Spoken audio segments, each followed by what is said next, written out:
মোবাইলটা হাতে থেকে মাত্র 10 মিনিটের জন্য নামিয়ে রাখবেন আর 10 মিনিটের মধ্যেই এই লেবুর আচার তৈরি হয়ে যাবে। চুলা জ্বালানোর কোনো ঝামেলা নেই। দুনিয়ার সবচেয়ে সহজ আচারের রেসিপি এই লেবুর আচার। আর খেতেও মাশাল্লাহ ভীষণ মজার। আর তিতা সেটা জীবনেও হবে না আপনি যদি এইভাবে লেবুর আচার তৈরি করেন, আমি গ্যারান্টি দিচ্ছি। আজকে আমি তৈরি করব লেবুর আচার।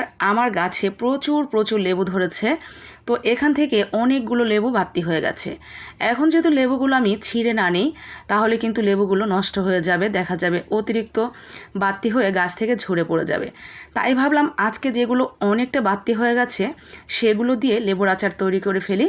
লেবুগুলো নষ্ট হলো না, আবার আমার আচারটাও তৈরি হয়ে গেল, যেটা আমি খেতে পারবো গরম ভাত, পোলাও, বিরিয়ানি সব কিছুর সাথেই, খিচুড়ি। তো আমি কিন্তু বেশ কয়েকটা লেবু ছিঁড়ে নিয়েছি। আর লেবুগুলো অনেক বড় বড়, একটা লেবু থেকেই কিন্তু অনেকটা হয়, যার কারণে আমি এখান থেকে মাত্র 5টা লেবুই নেব, কারণ 5টা লেবুর আচারও অনেকটা হয়ে যাবে। তো আমার বাসায় যেহেতু গাছ আছে, যখন তখন চাইলেই আমি বানিয়ে নিতে পারি, কোনো প্রবলেম নেই। লেবুগুলোকে প্রথমে ভালো করে ধুয়ে নিতে হবে। অনেক সময় কিন্তু লেবুর উপরের খোসাগুলোতে আপনার সামান্য ময়লা থাকে বা একটু দাগ টাগ থাকে। তো দাগওয়ালা লেবুগুলো একদমই নেবেন না আচার বানানোর ক্ষেত্রে। একদম ফ্রেশ সবুজ টসটসা দেখেই লেবু নেবেন। এতে করে লেবুগুলোর আচার দেখতেও যেমন সুন্দর লাগবে আর খেতেও ভালো লাগবে। তো আমরা প্রথমেই লেবুগুলো ভালো করে ধুয়ে নিয়েছি। এখন একটা টিস্যু অথবা কাপড় দিয়ে ভালো করে গায়ের যে আলগা পানিটা আছে সেটা মুছে নিতে হবে। একটুও যাতে পানি না থাকে সেটা কিন্তু খেয়াল রাখতে হবে। বিন্দু পরিমাণ পানি থাকলেও কিন্তু আচারগুলো খুব দ্রুত নষ্ট হয়ে যাবে। আর এই আচারটা বানানোর আরেকটা বিশেষত হলো, আপনাকে চুলাও জ্বালাতে হবে না, আবার ভিনেগারও দিতে হবে না সংরক্ষণ করার জন্য। এমনিতেই এই আচারটা দীর্ঘদিন ভালো থাকবে। তো ভালো মতো কাপড় দিয়ে মুছে নেওয়ার পরে এগুলোকে ঠিক এইভাবে কেটে নিতে হবে। নর্মালি আমরা যেভাবে লেবু কাটি, দুই পাশে থেকে কেটে মাঝখানের বোকাটা আলাদা করে বের করে নিয়ে আসি, এই ক্ষেত্রে সেটা করব না। এই ক্ষেত্রে কি করব, একেবারে মাঝখান থেকে ধরে ফালি করে ফেলবো। আর মাঝখানে যে বোকার অংশটুকু থাকবে সেটা ঠিক এইভাবে চিকন করে কেটে ফেলে দিব। মাঝখানের এই বোকাটা যাতে একটু না থাকে সেটা খেয়াল করে বেশি করে একটু কেটে ফেলে দিবেন। আর ভেতরে যে বীজগুলো আছে সেগুলোও কিন্তু একটা একটা করে আপনাকে বের করে ফেলে দিতে হবে। একটাও যাতে বীজ না থাকে সেটাও খেয়াল রাখবেন।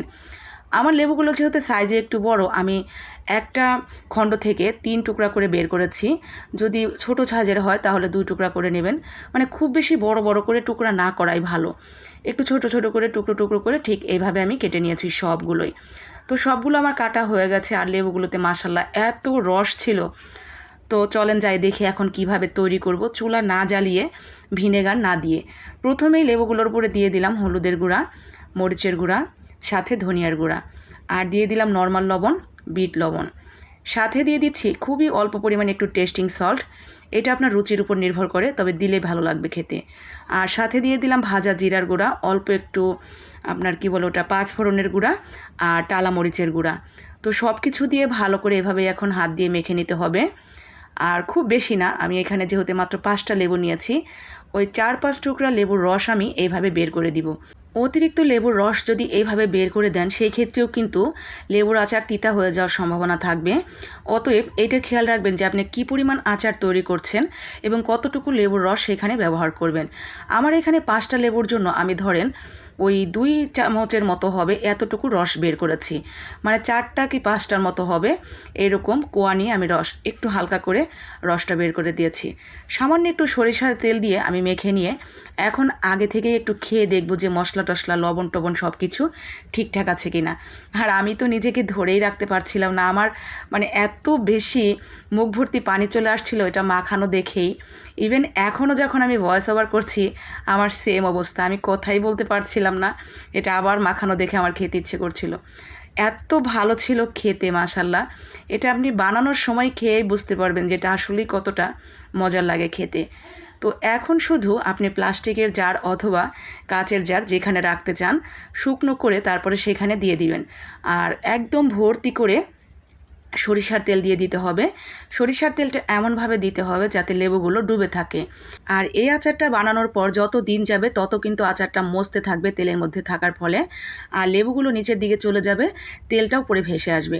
মাঝে মাঝে বের করে রোদ্রে দিবেন, এরপরে বাইরে অথবা নর্মাল ফ্রিজেই সংরক্ষণ করতে পারবেন বছরের পর বছর। তো এই তো ছিল আজকে আমার খুব সহজ করে লেবুর আচারের রেসিপি, যেইভাবে বানালে জীবনেও লেবুর আচার তিতা হবে না, আর এটা ভালো থাকবে বছরের পর বছর। তো ভালো লাগলে লাইক কমেন্ট শেয়ার করে দিবেন বাকি আপু ভাইয়াদের দেখার জন্য।